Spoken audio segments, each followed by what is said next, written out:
this is absolutely exciting. What I'm going to be doing in this today's lesson is we're going to be using wildcard as our lookup value. So if you know there are times that your lookup value, you don't have a complete piece of it, you have missing pieces of information. Look up for the things that you want. So in today's tutorial, I'm going to be showing you how you can return multiple outputs. So it's going to be a bit lengthy, I'm sure. There are tons of things for us to set up in order to make sure that it works well, and there are more functions that I'm going to be input into this lessons, just to make sure that it is as dynamic as possible, as responsive as possible, and as informative as possible. So I got really excited about this, and I hope you are too. If you're interested how we can do it, keep watching.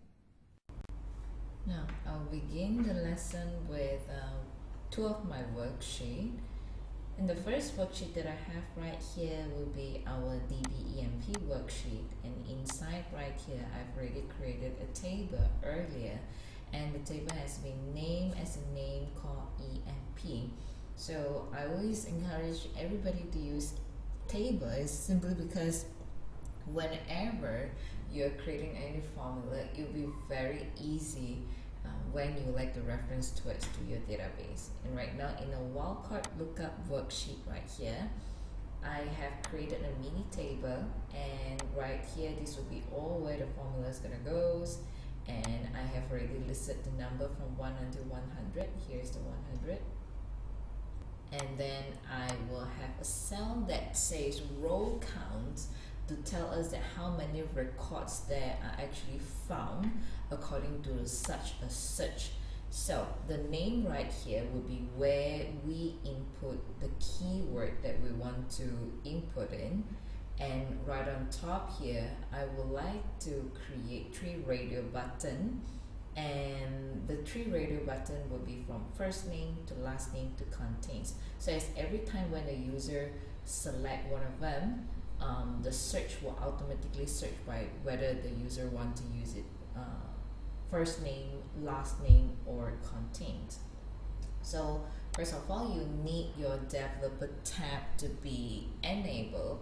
In order for you to do that, you have to go to the file tab, go to the options, and you go to your customize ribbon, and right here make sure the developer is thick, and once you've done, when you click OK, you should be able to get your developer right here. So I'd like you to go to the insert and select the options button. From here you will be drawing a radio button, and click right inside, change first name, because I'm just too lazy to draw another one, so I'll just copy and paste.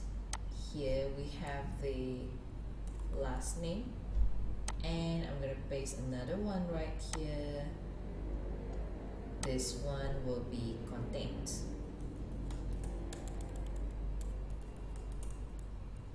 Alright, so once you've done drawing them, I'm a bit OCD, so sorry about that.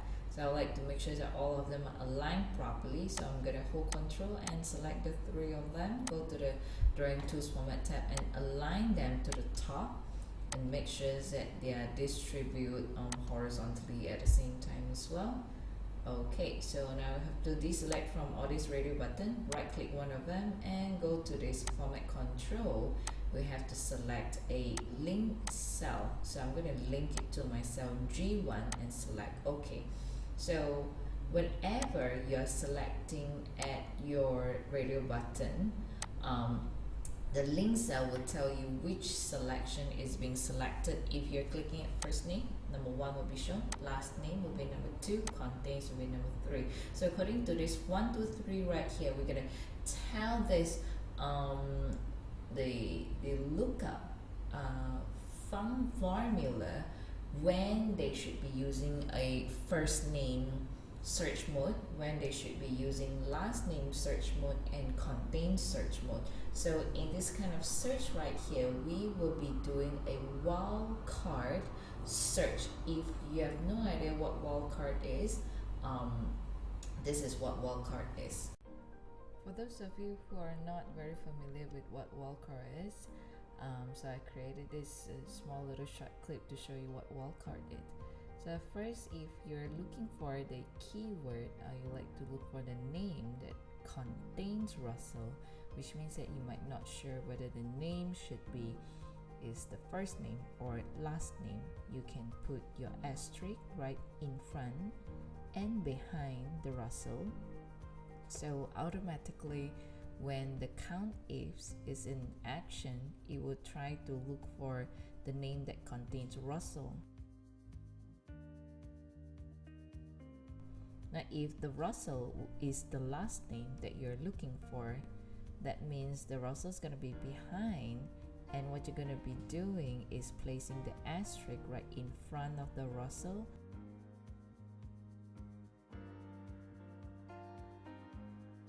followed by a spacing, then Russell.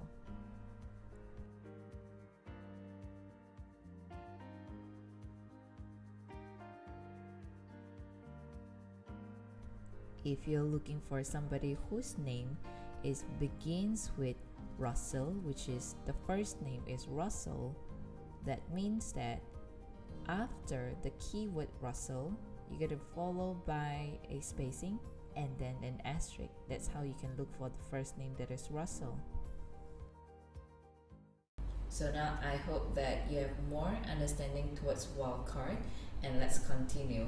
So I will be going to this name right here. For example, I would like to search for the keyword Russell.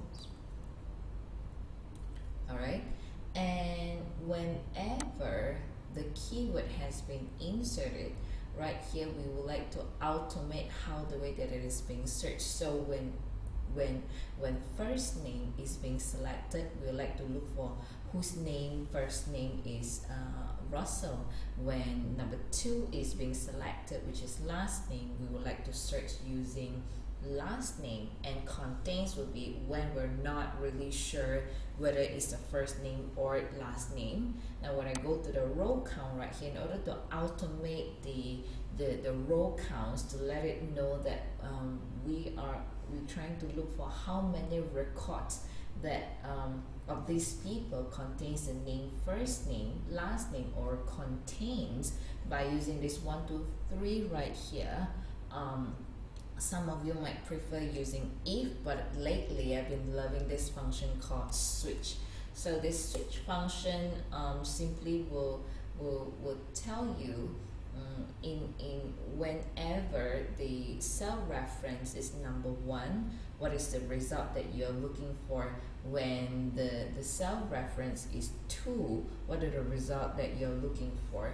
So the first of the expression will be my cell right here, because this cell will alternate 1 to 2 to 3 depending on when the user is using first name or last name or contains. So I'm going to say give it a comma. So I say when the number is number 1, we like to use it as a wildcard search using first name, and this is how we want it to search. We would like to the result's going to be Russell, and I'm going to join it with a spacing asterisk, just like how my illustration describes just now. And when the number is 2, which means that the Russell should be at the back of the search, and I'm gonna join it together with an asterisk spacing and with Russell. Sorry, this should be a comma. And when it should be contains, I'm gonna say when it is number 3, then you guys should just look for whichever way, whether it's the first name or last name. I would like to look for this person. And when you're done with it, all you have to do is just hit enter, and let's try it out. When we're selecting first name, it will be Russell's da da da. Then we have last name da da da Russell, and contains will be whatever it is, whether it can be a begins, it can be an ending, or which is otherwise it will be whether it is first name or last name. And now this will not tell you how many row counts you have. You would need count if to tell you how many match that it has found. The name contains Russell, or the name first name is Russell, or the last name is Russell. What I'm going to be doing right now is F2, all right, highlight the whole formula, Control X to cut it out, and then we will be using count if and tell them, hey, so you go to my employee table name column and look for them. So I'm going to paste the whole switch function as the criteria of the count if, and when I hit enter, and it says that there's one record has found last name is Russell. When we search using first name, there are two of them. When we say contains, means that it can either be first name or last name. Alright, so in total there are three of them that the names are actually contains. So I will be continue with the lookup.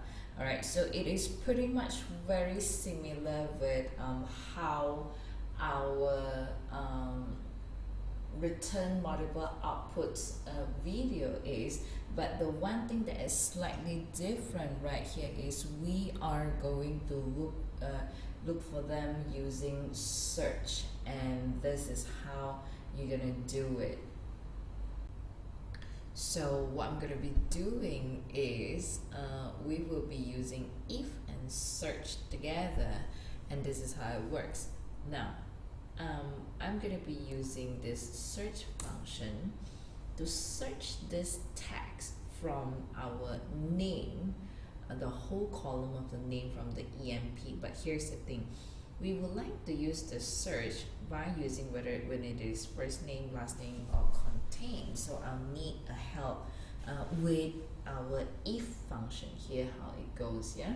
So whenever we realize that the number here it is equals to 2, I would say, because we are going to look for last name, the result that I want is I would like to have one spacing, right in front of the keyword Russell, or else we will just search by using this Russell guy.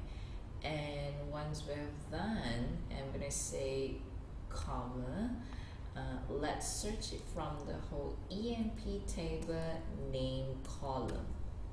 Now the search will begin its search to help you to find whether there's a name called Russell or whether there's a name contains Russell. And when I continue to want to know that, okay, could you please return us the row number of all this search right here? But here's the thing, whenever the search could not find any Russell words from the name, it will return an error.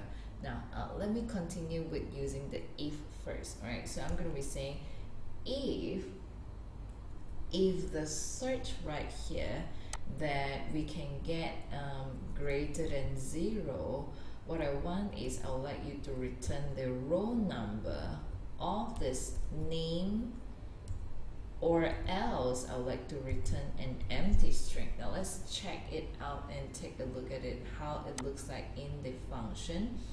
And you would realize that there are a lot of hash value right here, simply because the search could not find any numbers in within right there, right? So I'm gonna just ignore it for just 1 second. And you do realize that index begins from row number 4. So here I'd like to begin from index number 1. I'm gonna -3.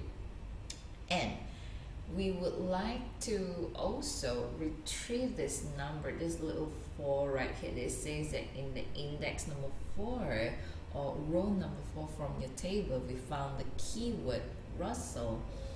And of course, to for us to push this number to the front, this is what we're gonna be doing. All right, so I will go to right in front of this if function here, right in front of this if, and I will insert this small function and say that, okay, I'd like to retrieve the first smallest number, comma, and say the first smallest number will be this guy. Okay, and if I were to go to this small function to ask it to extract the first smallest number, and I realized that this is not how it's going. It still not be able to return any numbers that we want. So I'm going to be using the if error function to surround this.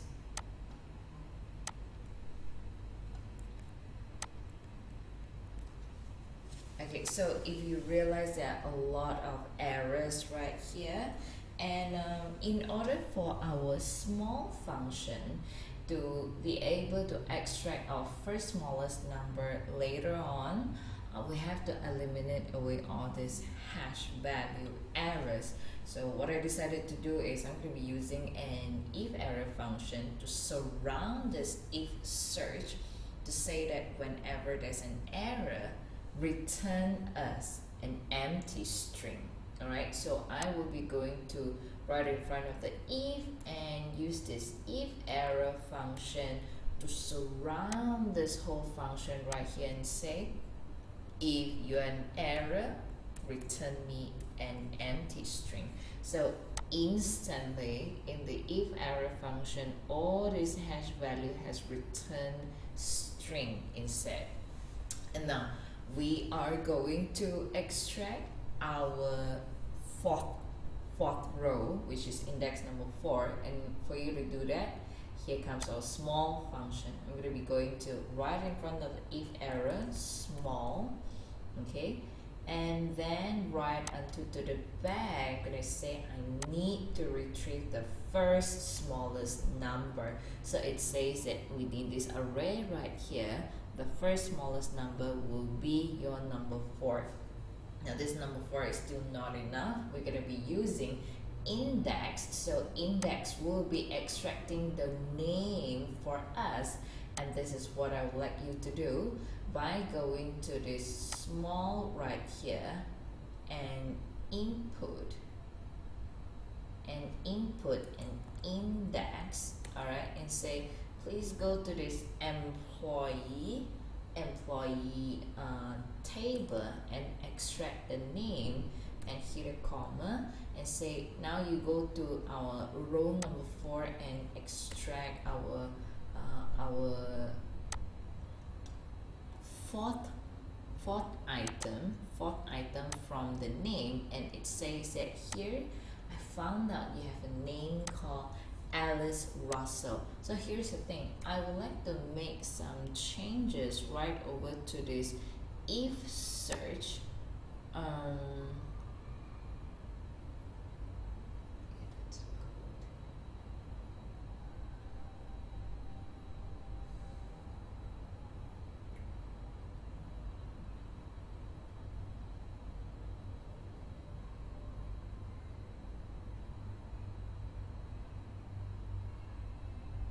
Yeah, so I'd like to make changes towards this if search right here. Instead of using this if, I will switch it up by using this switch function instead.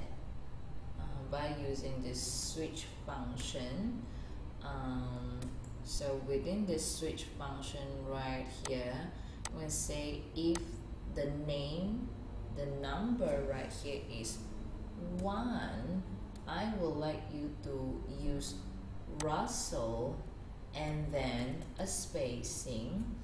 If it's 2, look for a spacing and then Russell, or else number 3, just look for Russell by itself. So I guess this is how it works right now. We have our index with a name.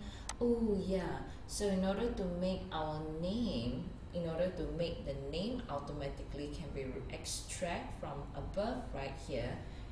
Previous session we learned about this index function. So instead of us typing the name directly into here, I'm going to inputting this EMP with the parentheses and then joined it with the name that we have right here, and then close parentheses, and that's how it works, I guess. Okay, so now I should just go ahead and lock the cell that I should lock right now. Okay, just to make sure everything's safe and sound. So I'm going to be locking, I'm going to be turning the B5 row into an absolute row,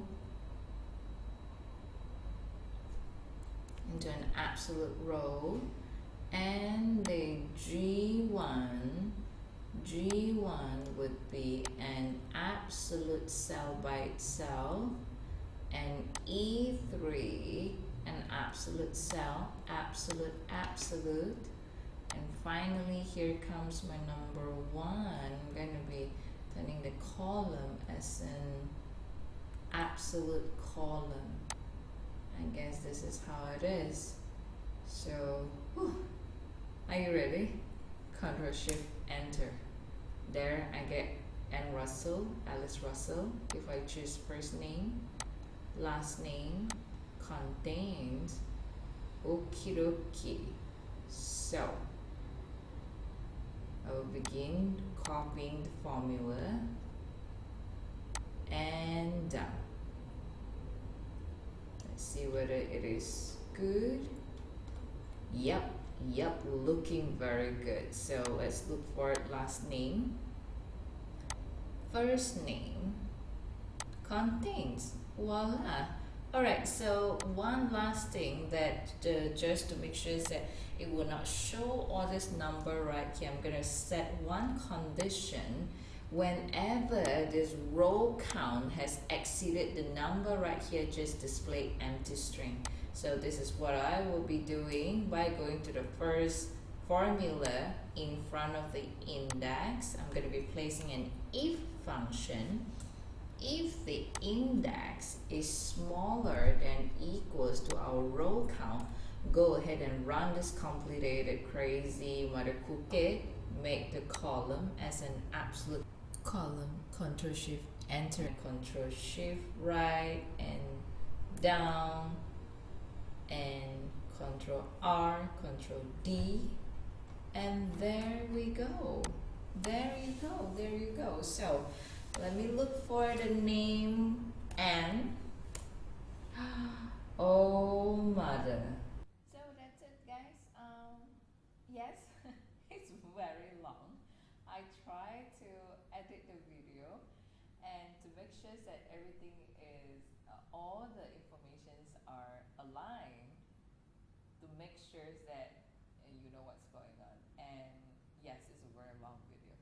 So replay if you need to. I hope you learned something today. I hope you like it. So I guess I'll have to see you next time. Alright, bye bye.